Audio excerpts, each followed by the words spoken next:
بسم اللہ الرحمن الرحیم۔ السلام علیکم دوستو، میں ہوں سعید خان مانچسٹر انگلینڈ سے، آپ کے اپنے یوٹیوب چینل کینڈیڈ ود سعید کے ساتھ۔ آج میں بہت کوئکلی دو ٹاپکس کو کور کرنا چاہوں گا۔ اس میں ایک تو جو اس میں سب سے امپورٹنٹ میرے نزدیک جو ہے وہ سپریم کورٹ کا جو ایک فیصلہ آیا ہے، جس میں انہوں نے ریٹائرڈ جنرل پرویز مشرف کی جو سزا تھی جسٹس وقار سیٹھ کی طرف سے، اس کو برقرار رکھتے ہوئے سزائے موت کو برقرار رکھا ہے۔ میں سمجھتا ہوں کہ یہ پاکستان کی ہسٹری میں ایک بہت ہی اہم فیصلہ ہونے جا رہا ہے۔ جیسے کہ ہم اگر برطانوی ہسٹری کو دیکھیں، برٹش ہسٹری میں، تو ایک جو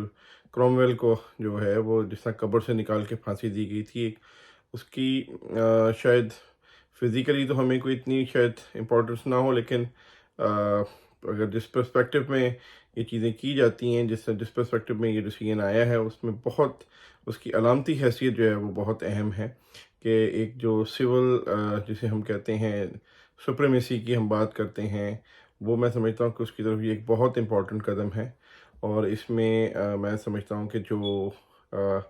آج شاید جو ہے وہ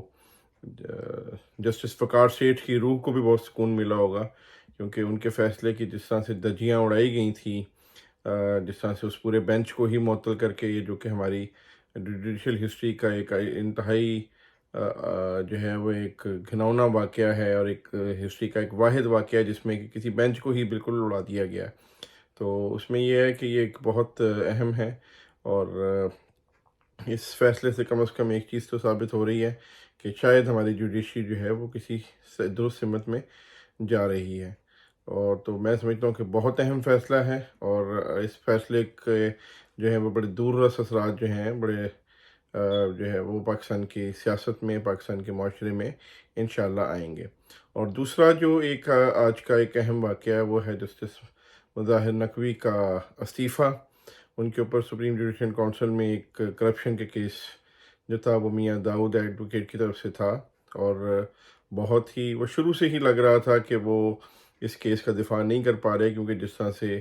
ایویڈنس اور شہادتیں اور جو ثبوت ہیں وہ ان کے خلاف آ رہے تھے۔ حالانکہ جسٹس اجازت حسن نے کافی کوشش کی ان کو بچانے کی، اور جب تک جسٹس بندیال چیف جسٹس تھے، انہوں نے بھی ان کو کافی بچایا، لیکن جیسے ہی امپارشل ججز آئے اور ایک جو ہے وہ امپارشل جو ہے وہ ہیئرنگ کیس شروع ہوا، تو وہ ساتھ ہی نظر آ رہا تھا کہ وہ نہیں بچ سکیں گے، اور وہی ہوا کہ انہوں نے اپنی جو ہے وہ عزت بچاتے ہوئے اپنا استعفیٰ دے دیا۔ اس میں اس میں جو ہے نا، میرے لیے نزدیک استعفیٰ دینا ٹھیک ہے، ایک بہت خوش آئند چیز ہے کہ چلیں جی، ایک جو ہے وہ شخص نے اپنی ایک سمجھ لے کہ غلطی تسلیم کرتے ہوئے استعفیٰ دے دیا، لیکن مجھے یہ سمجھ نہیں آتی کہ اگر آپ کرپٹ ہیں اور آپ نے کوئی گناہ کیا ہے، تو آپ صرف ایک استعفیٰ دے کے کیسے بچ سکتے ہیں؟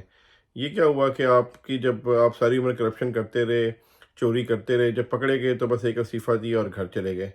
میں سمجھتا ہوں کہ اس میں اس سے بڑھ کے ہونا چاہیے، جس طرح باقی تمام کرپٹ لوگوں کو یا چوروں کو جو ہے وہ سزا ملتی ہے، اس طرح ہی اس کرپشن پہ، اس چوری پہ ان کو بھی سزا ملنی چاہیے۔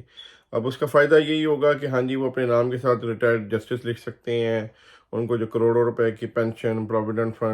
فنڈ وہ سارے ملتے رہیں گے، ٹھیک ہے، جو تمام مراعات ہیں بطور ایک ریٹائرڈ جج کے وہ ملتی رہیں گی ساری عمر۔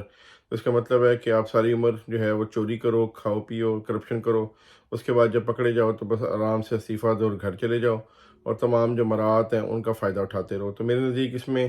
اس سے اگلے سٹیپ کو شاید سپریم کورٹ یا حکومت جو بھی اس پہ ریلیونٹ ہے ادارہ ہے، وہ اس کو، میرا خیال ہے کہ اس کو ٹیک اپ کرے، اور اگر یہ کرپشن ثابت ہو رہی ہے تو اس کو جو ہے نا وہ اس کیس کو ختم نہیں کر دینا چاہیے میرے نزدیک، تو اس کو جو ہے وہ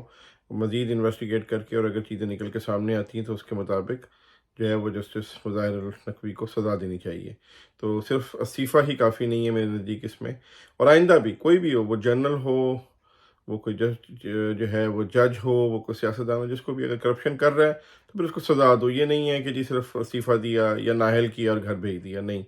سزا بھی ساتھ ملنی چاہیے، اس سے ریکوری بھی ہونی چاہیے، وہ تمام جو لوٹ کا مال ہے ان سے واپس لے کے جو ہے وہ سرکاری خزانے میں جمع ہونا چاہیے۔ تو میں یہی آج کی گزارش تھی دوستوں۔ باقی اپنے آپ کا، اپنے ارد گرد کے لوگوں کا خیال رکھیں، خوش رہیں، اللہ تعالیٰ آپ سب کو اپنی حفظ و امان میں رکھیں۔ اللہ حافظ۔